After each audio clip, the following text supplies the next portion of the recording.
Hi every one.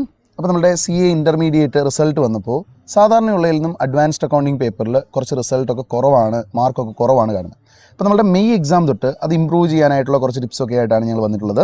സാറേ, അതിനകത്ത് first എന്താ നമുക്ക് പറയാനുള്ളത്? ഫസ്റ്റ് പറയാനുള്ള MCQs ആണ്, മൾട്ടിപ്പിൾ ചോയ്സ് ക്വസ്റ്റ്യൻസ്. കുട്ടികളെ നല്ല രീതിയിൽ ഡിസ്ക്രിപ്റ്റീവ് ക്വസ്റ്റ്യൻസ് ഒക്കെ വർക്കൗട്ട് ചെയ്യും. ബട്ട് അവർക്ക് MCQs ചെയ്യാനുള്ള ടൈം കിട്ടുന്നില്ല, അല്ലെങ്കിൽ അവർ പ്രോപ്പറായിട്ട് MCQs വർക്കൗട്ട് ചെയ്യുന്നില്ല. അപ്പം last time talk with students, അവർ മിനിമം 5 ക്വസ്റ്റ്യൻസ് ഒക്കെ മിസ്റ്റേക്സ് ഒക്കെ വരുത്തിയ സ്റ്റുഡൻസ് ഉണ്ട്. അപ്പോൾ 10 മാർക്ക് അവിടെ പോയി.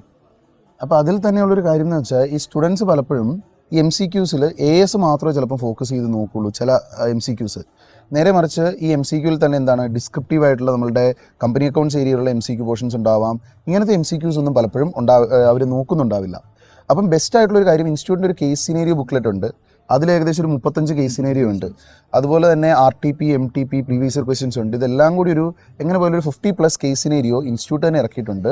അതെല്ലാം കൂടി ഒന്ന് വർക്കൗട്ട് ചെയ്താൽ ഏകദേശം ഒരു ഗ്രിപ്പ് കിട്ടേണ്ടതല്ലേ സർ? ഉറപ്പായിട്ടും. അതിപ്പോൾ പറഞ്ഞാൽ പല കേസ് സിനാരിയോസും വരുന്നത് പല അക്കൗണ്ട് സ്റ്റാൻഡേർഡ്സും മെർജ് ചെയ്തിട്ട്, അപ്പോൾ പല അക്കൗണ്ട് സ്റ്റാൻഡേർഡ്സും മെർജ് ചെയ്തിട്ടുള്ള ക്വസ്റ്റ്യൻസ് ഒന്നും അവർ ക്ലാസ് റൂമിൽ വർക്കൗട്ട് ചെയ്തിട്ടുണ്ടാവില്ല.